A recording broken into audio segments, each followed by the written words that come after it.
Pregnant حاملہ عورت ہے اور دودھ پلانے والی عورت کے روزوں کا کیا مسئلہ ہوگا؟ قرآن حکیم میں تو اللہ تعالیٰ نے 2 طرح کے لوگوں کو اجازت دے دی کہ وہ روزے بعد کی دنوں میں گنتی پوری کر لیں جو چھوڑیں گے. نمبر 1 مسافر اور نمبر 2 مریض. لیکن جامع ترمذی، سنن ابی داؤد، سنن نسائی اور سنن ابن ماجہ میں موجود ہے نبی اسلام نے مریضوں کے ساتھ ساتھ حاملہ عورت اور دودھ پلانے والی عورت کو بھی اجازت دی ہے کہ وہ اپنے روزوں کو مؤخر کر سکتی ہے بعد میں رکھنے کے لیے. تو یہ بہت بڑی آسانی ہے. اور اسی میں ایک کریٹیکل مسئلہ جڑا ہوا ہے. ایک عورت پریگنٹ تھی، اس کے روزے چھوٹ گئے 1 سال کے، پھر 2 سال تک وہ دودھ پلاتی رہی، 3 سال کے روزے چھوٹ گئے، پھر وہ پریگنٹ ہو گئی. یہ تو عموماً ہو جاتا ہے. پھر 1 سال کے روزے کے، پھر 2 سال تک دودھ پلاتی رہی، پھر اگلے 2 سال کے، یوں کر کے 5 7 8 9 سال کے روزے اس کے جمع ہو گئے. تو اب 8 9 سال کے روزوں کی قضا ایک مشکل معاملہ ہے. اور یہ تھوڑے روزے نہیں ہے، 30 روزے اس کے چھوٹ رہے ہیں.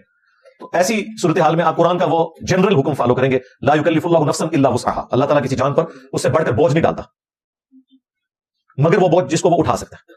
تو اس کے تحت پھر وہ عورت جو ہے فدیہ دے دے، اسے روزے رکھنے کی ضرورت نہیں ہے. ہر روزے کے بدلے 1 وقت کا کھانا مسکین کو کھلا دے یا اس کے ایکویلنٹ رقم دے دے. تو وہ چونکہ پرماننٹ مریض والی اس کی کنڈیشن ہوگی نا اتنے سالوں تک، تو اس کے لیے قضا کرنا یہ ایک مشکل کام ہو جائے گا. اس میں پھر اس کو اجازت